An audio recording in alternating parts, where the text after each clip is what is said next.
Mis queridos hermanos, vamos a continuar meditando en la palabra del Señor sobre un tema sumamente importante que encontramos que teológicamente ha causado bastante revuelo, y es que las herejías siempre han existido en la antigüedad y en la actualidad.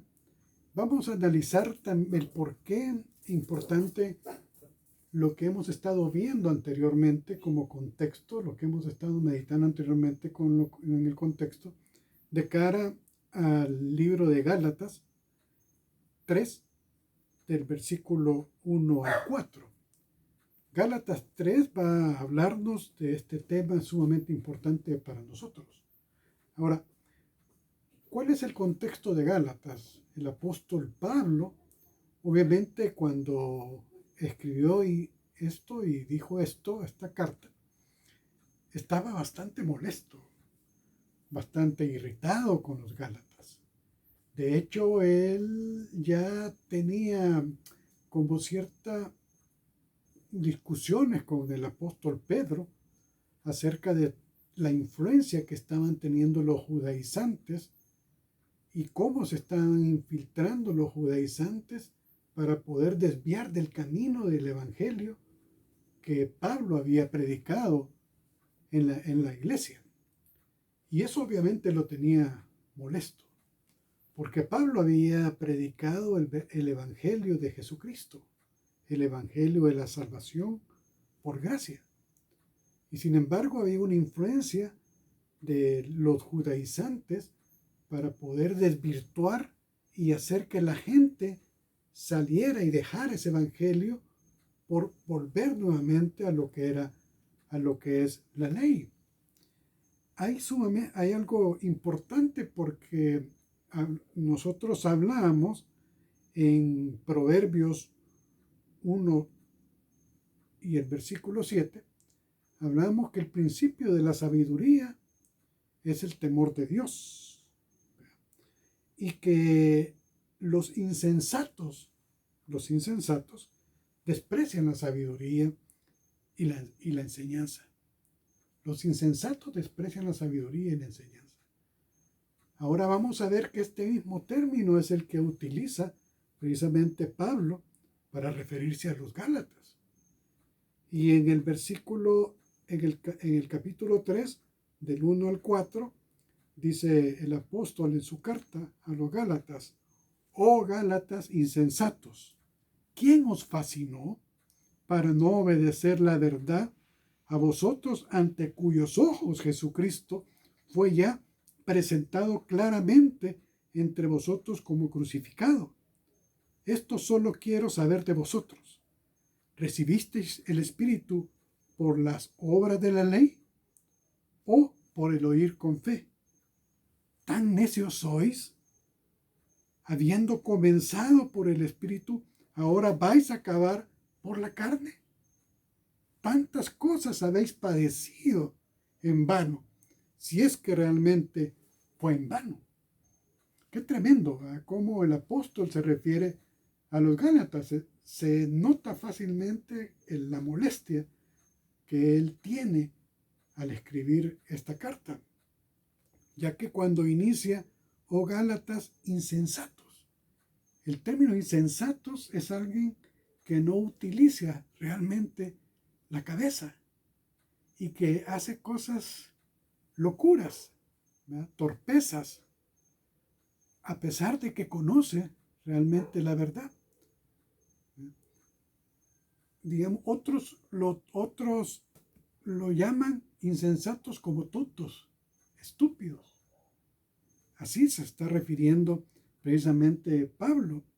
Dice: oh Gálatas insensatos, ¿quién os fascinó para no obedecer la verdad? Cuando dice ¿quién os fascinó? O sea, ¿quién los hechizó? ¿Quién los engañó? ¿Quién ha entorpecido toda la palabra que ustedes habían recibido? ¿Quién los ha engañado? Aquí utiliza un término que anteriormente utilizaban en la magia, como quien dice: ¿quién les hizo un mal de ojo? para que ustedes no vean lo que realmente es la verdad y son fácilmente engañados. Ahora, si lo extrapolamos a la actualidad, muchas veces nosotros podemos ser engañados por palabras sutiles, por iglesias o gente que llega o predica cosas que nosotros queremos escuchar. Como corrientes que dicen, no, mira, es la teología de la prosperidad. Hay otras corrientes teológicas que han causado mucho daño al poner a Jesucristo y analizar a Jesucristo como el Cristo revolucionario. O ven a Jesucristo de diferente manera y tratan de engañar a la gente con palabras sutiles. Eso se da en la actualidad. Pero nosotros, dice, debemos de ser sensatos en la palabra, debemos de ser prudentes. Tenemos que ser sabios, dice. Con sabiduría e inteligencia hemos estudiado y analizado la palabra anteriormente. En la medida que nosotros conozcamos la palabra de Dios, podemos realmente resistir a todos esos envases y a todos esos embates y a todas esas palabras lisonjeras que nos puedan engañar o cambiar nuestro pensamiento acerca de la palabra y del Evangelio. Porque veamos lo que le dice: ¿por qué no obedecer la verdad? A vosotros, ante cuyos ojos, dice, Jesucristo fue ya presentado claramente entre vosotros como crucificado. Qué tremendo, porque el apóstol les está diciendo a los Gálatas, les está diciendo, miren, ustedes recibieron el Evangelio de la fe, de la gracia. Yo les presenté a ustedes a Jesucristo crucificado. ¿Y por qué se refiere a Jesucristo crucificado? Porque Jesucristo es el Dios hombre, es el Verbo hecho carne, que murió por tus pecados y por mis pecados. Y Él traía un propósito de su Padre. Y el propósito era morir en la cruz. Morir por mis pecados, aunque yo no lo mereciera. Y borrar completamente mis pecados. Ahora aquí nosotros también tenemos que tener mucho cuidado por el hecho de que nosotros no podemos ver la cruz si no vemos la resurrección de nuestro Señor Jesucristo. Porque tenemos un Cristo vivo.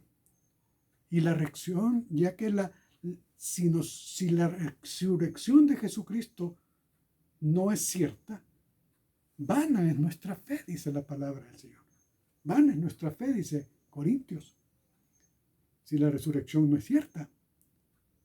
Por eso es que la cruz de Cristo y la resurrección de Cristo van de la mano. Y ese es el evangelio que nosotros hemos recibido.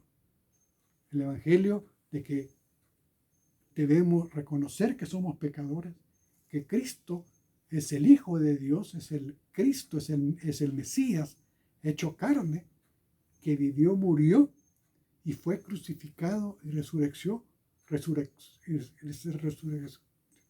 y tuvo la resurrección y está a la diestra del Padre, haciendo morada para cada uno de nosotros. Y esto quiero saber de vosotros, dice el versículo 2, le dice el apóstol. Esto quiero saber de vosotros. ¿Recibiste el Espíritu por las obras de la ley o por el oír por fe? ¿Qué les estaba diciendo? Les estaba recordando a Abraham, al igual que nos lo recuerda a nosotros, porque nosotros somos hijos de Abraham y fue Dios el que dio la promesa a Abraham de que de su simiente ¿y cuál es la simiente? Cristo. Nosotros somos de la simiente de Abraham y somos poseedores de esa promesa de la fe. Y esto quiero saber, ¿recibiste el Espíritu por el oír? Con fe. Al igual que nosotros, cuando nosotros recibimos a Jesucristo como nuestro Salvador personal, nosotros lo recibimos por fe. Porque por gracia somos salvos por medio de la fe, y no de nosotros, porque es un don de Dios, y no por obras, para que nadie se vanagloríe, dice la palabra. Dice, y en el versículo 3 les dice, tan necios sois de que habiendo oído la promesa de Jesucristo, habiendo visto todo lo que ellos vieron, se dejan engañar. Y eso muchas veces también sucede con nosotros. Hemos recibido la salvación por gracia. Y muchas veces nos dejamos engañar por personas que nos hablan de una manera inadecuada. Debemos de tener cuidado, debemos de ser sabios en la palabra, escudriñar la palabra, para que sea el Espíritu Santo que mora en nosotros el que nos guíe por ese camino recto que hemos visto en Proverbios. Él es el que nos va a guiar por esos caminos. Y por eso se refiere el apóstol que dice en el versículo 3, tan necios sois, habiendo comenzado por el Espíritu, ahora vais a acabar por la carne. Nosotros que hemos nacido del Espíritu, no vamos a regresar a la carne. Porque lo que hemos muerto al pecado, dice, ¿cómo vamos a regresar nuevamente al pecado? Porque hemos muerto nosotros porque juntamente con Jesucristo, nosotros hemos sido crucificados con Él en la cruz. Y Él es la primicia de los que resucitarán y de los que resucitan. Todas cosas, tantas cosas habéis padecido en vano, dice el apóstol, si es que realmente fue en vano. ¿A qué se está refiriendo? Tantas cosas habéis padecido en vano, si es que realmente fue en vano. Aquí se refiere a tantas, no solamente a cosas malas, sino que a todas las bendiciones que Dios nos ha dado. ¿Cuántas cosas hemos recibido de nuestro Señor Jesucristo? ¿De cuántas cosas el Señor nos ha librado? ¿Cuánto siempre el Señor ha estado proveyéndonos a nosotros de lo que necesitamos? De todas esas cosas hemos padecido, y si realmente fue en vano. No hagamos que la palabra de Dios sea en vano. Mantengámonos fuertes ante cualquier persona que quiera darnos un evangelio distinto al que hemos recibido. Rechacemos cualquier evangelio que no sea de Dios, o cualquier evangelio que hable otra cosa distinta de Jesucristo. Oremos, hermanos. Bendito Padre, Señor, te alabamos y glorificamos. Gracias, Señor, para que por tu provisión, por tu amor, por tu misericordia. Ayúdanos, Señor, a mantenernos fieles a tu palabra, a soportar, Señor, cualquier embate del enemigo, Señor. Cuídanos y guárdanos. En el nombre de Cristo, amén y amén.